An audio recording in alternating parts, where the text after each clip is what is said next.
এখন আসি member variable.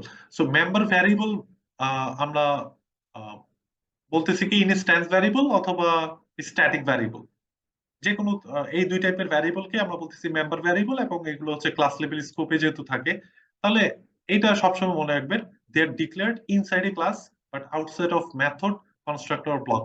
যা যা বলা হয়েছে সেগুলো আবার রিপিট হচ্ছে, আর কিছু না। And then same thing for static.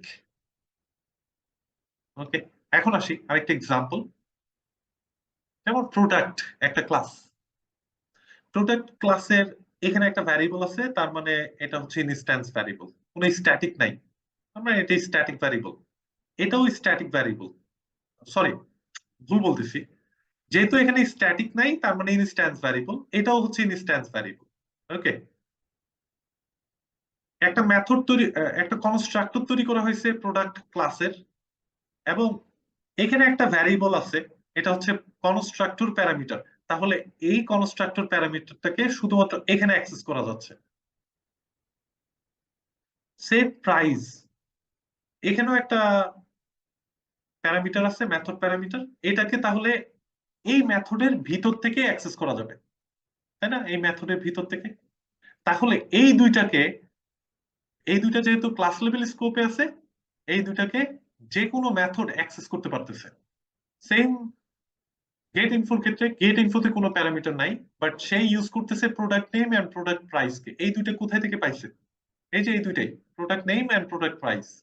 তাহলে এগুলো তো ক্লাস লেভেল স্কোপে আছে দেখেই অ্যাক্সেস করতে পারতেছে, নাহলে তো কম্পাইলেশন এরর ফেস করবে। এখন আসি মেইন মেথড। মেইন মেথডের ভিতরে একটা প্যারামিটার আছে, এই প্যারামিটারটাও ভিতর থেকে অ্যাক্সেস করা যাবে, মেথডের ভিতর থেকে, কারণ প্যারামিটার। ওকে, এরপর আসি প্রোডাক্ট ক্লাসের একটা ইনস্ট্যান্স ডিক্লেয়ার করা হয়েছে। যখন ইনস্ট্যান্স ডিক্লেয়ার করা হয়েছে এখানে, তাহলে এটা শুধুমাত্র মেইন মেথড থেকে অ্যাক্সেস করা যাবে, অন্য কোনো জায়গা থেকে অ্যাক্সেস করা যাবে না, যেহেতু ডিক্লারেশন এখানে হয়েছে। তাহলে আমি বলতেছি new product equal new product something, and again new প্রোডাক্টটাকে ইউজ করা হয়েছে, তার মানে সেম অবজেক্টটাকে এখন ইউজ করা হচ্ছে। শুধুমাত্র এই মেথড থেকেই এই অবজেক্টটাকে অ্যাক্সেস করা যায়। এরপর আসি আরেকটা এক্সাম্পল, স্ট্যাটিক ভ্যারিয়েবল স্কোপ। এখানে একটা স্ট্যাটিক ভ্যারিয়েবল আছে, এই যে স্ট্যাটিক লেখা তাই। আরেকটা স্ট্যাটিক ফাইনাল ভ্যারিয়েবল আছে, তাহলে দুইটাকেই অ্যাক্সেস করা যাবে যে কোনো মেথড থেকে। Very simple.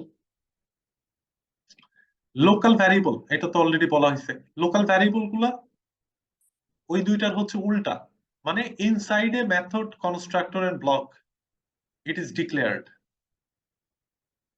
সো এগুলোকে আমরা বলবো block level or constructor level or method level scope.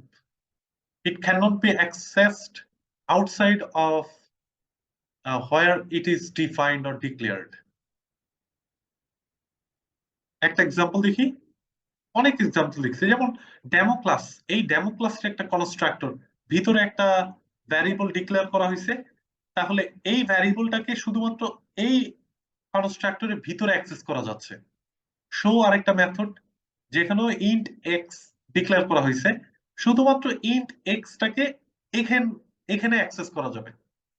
Main method, এখানেও একটা অবজেক্ট তৈরি করা হয়েছে, এখানে এই অবজেক্টটাকে শুধুমাত্র এই মেইন মেথড থেকে অ্যাক্সেস করা যাচ্ছে। অ্যাক্সেসিবিলিটি নিয়ে অনেক কথা হয়েছে, এগুলো আরো আসবে সামনে, প্রতি সময় আমাদের ফেস করতে হবে। তো আশা করি বুঝতে পারছেন, প্রবলেম হলে আমাকে অবশ্যই জানাবেন।